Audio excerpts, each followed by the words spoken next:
సత్యస్వరూపి అయిన యేసుక్రీస్తు నామం పేరిట క్రీస్తునందున్న దేవుని ప్రియులరా, మీ అందరికీ హృదయపూర్వకమైన వందనములు తెలియచేయచ్చు ఉన్నాను. ఈ దినపు యేసయ్య కృపావార్త. అపోసరుడైన పౌలు గారు తిమోతికి వ్రాసిన 2వ పత్రిక 2వ అధ్యాయం 7వ వచనం. అన్ని విషయములు యందు ప్రభువు నీకు వివేకము అనుగ్రహించును. దేవుని ప్రియులరా, ఈ దినమున మనకు ఒక శ్రేష్టమైన పాటని ప్రభు మనకు నేర్పిస్తున్నాడు. దేవుని పిల్లలుగా మనం అన్ని విషయములు యందు వివేకం కలిగిన వారమై ఉండాలి, వివేకం కలిగి ప్రవర్తించాలి. తన సేవకుడు వివేకం కలిగి ప్రవర్తిస్తే నిత్యముగా ప్రసిద్ధుడవుతాడు అని వాక్యంలో రాయబడి ఉన్నది. ప్రియులరా, మనుషుల యొద్ద, దేవుని సన్నిధిలో, దైవజనుల యొద్ద, లోకములో, మరి ముఖ్యంగా ప్రభు ఎదుట మన వివేకంగా, సాతాను ఎదుట వివేకంగా మనం ప్రవర్తించాలి. లేని ఎడల మనము చాలా నష్టాన్ని మన ఆత్మ భౌతిక సంబంధమైన జీవితాల్లో చవి చూస్తాము అని చెప్పుటకు సందేహమేమీ కూడా లేదు. సౌలు అంటున్న మాట, అయ్యో నేను అవివేకమైన పని చేశాను అని. ఈ అవివేకమైన పని సౌలు సింహాసనాన్ని అతనికి దూరం చేసింది, తన కుటుంబం అంతా నశించటానికి కారణమైంది. దావీదు కూడా ఒక దినమున మిక్కిలి అవివేకంగా ప్రవర్తించి దేవునికి విరోధంగా జనములను లెక్కించడం వలన ఆ దినాన కొన్ని వేల మంది నశించారు దేవదూత ద్వారా. దేవుని ప్రియులారా, ఈ రోజున అవివేకమైన పని మన జీవితంలో మరణాన్ని చవిచూసేటట్లు చేస్తుంది. అంత మాత్రమే కాదు, గలతీ సంఘంతో పౌలు గారు అంటున్నారు, సిలువ వేయబడిన క్రీస్తు యేసు మీ కనుల ఎదుట ప్రదర్శింపబడలేదా అంటున్నాడు. ఎందుకంటే వారు క్రీస్తు యొక్క దర్శనాన్ని, సిలువ దర్శనాన్ని పోగొట్టుకున్నారు. కారణం, వారు అవివేకంగా జీవిస్తున్నారు. మరొకటి, వారు ఆత్మానుసారంగా ప్రారంభించి శరీరానుసారంగా ముగిస్తున్నారు. ఎందుకని అంటే వారు అవివేకంగా ప్రవర్తించడం వలన. ఇలా చెప్పుకుంటూ పోతే అవివేకం వలన ఎన్నో నష్టాలు ఆధ్యాత్మికంగా, భౌతికంగా మనకు కనపడుతున్నాయి. అందుకే మనము అన్ని విషయంలో యందు వివేకమును పొందుకోవాలి. ప్రభువు మనకు నిశ్చయముగా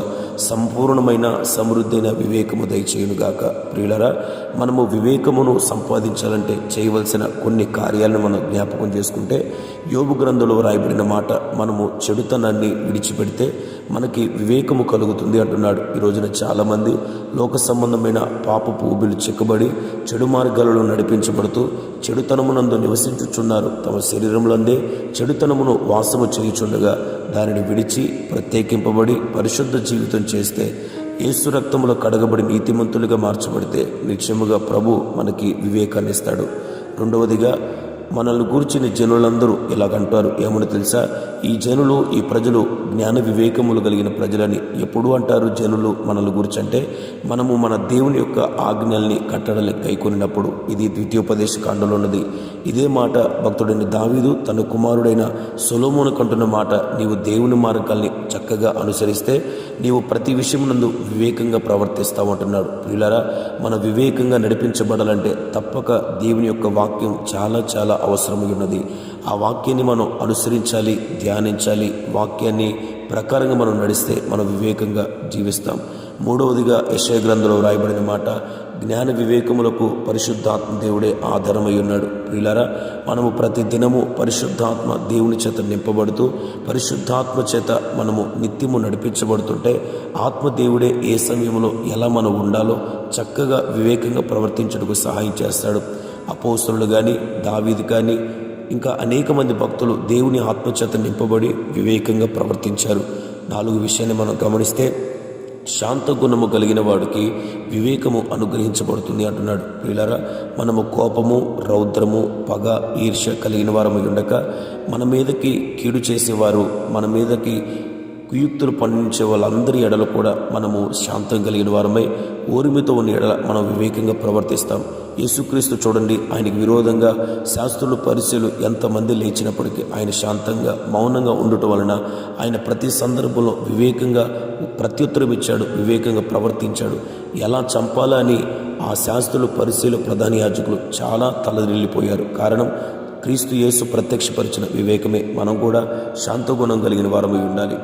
5వదిగా, మనము మన పెద్దల గద్దింపునకు, సర్వశక్తి గల దేవుని గద్దింపునకు, సేవకుల గద్దింపునకు లోబడితే తప్పనిసరిగా మనకి వివేకం అనుగ్రహించబడుతుంది.